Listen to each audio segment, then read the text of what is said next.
Hello, grade 7 and 8, and welcome to another one of Mr. Wensink's science classes. Today we're going to be taking a look at chemical reactions, and in particular, reactants and products. Chemical reactions rearrange atoms into new chemical bonds to produce new substances. When you hear the term chemical reaction, you might think of mixing substances in a test tube or heating chemicals in a beaker, but chemical reactions are all around you.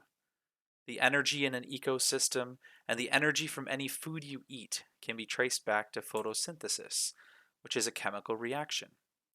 Some bacteria convert nitrogen in the air into nitrogen compounds through chemical reactions. Chemical reactions in plants convert these nitrogen compounds into protein, which animals and people need to live. Chemical reactions in plants, animals, and people process oxygen and food to produce energy.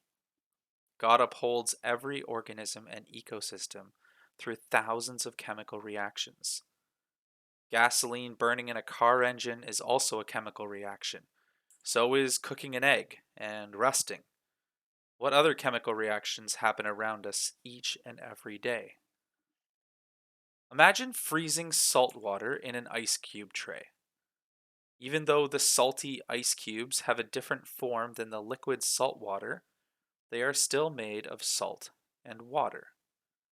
They will taste salty, and they can melt back into salt water. Freezing and melting are physical changes. They do not produce new substances. A chemical reaction, though, is the process by which one or more substances are transformed into different chemical substances. Chemical reactions involve two categories of substances.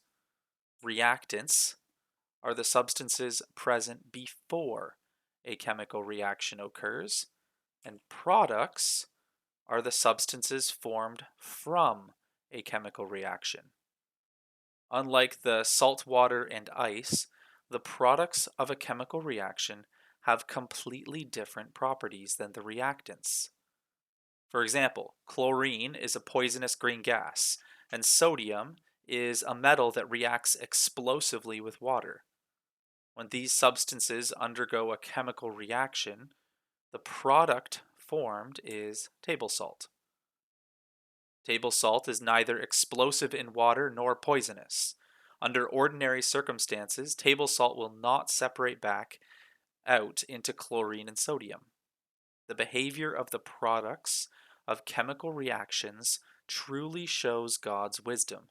Imagine what would happen if the salt you sprinkled on your food suddenly took on the properties of chlorine and sodium. During a chemical reaction, chemical bonds are broken and new bonds are formed. For example, when oxygen combines with iron, the bonds that holds the oxygen atoms together are broken. New bonds form between the oxygen atoms and the iron atoms, forming a new molecule, rust. A chemical equation is used to show the changes that occur in a chemical reaction. Instead of writing iron plus sulfur yields iron sulfide, we can use this chemical equation. S plus O2 becomes SO2. In this chemical reaction, what is the product? What is the reactant?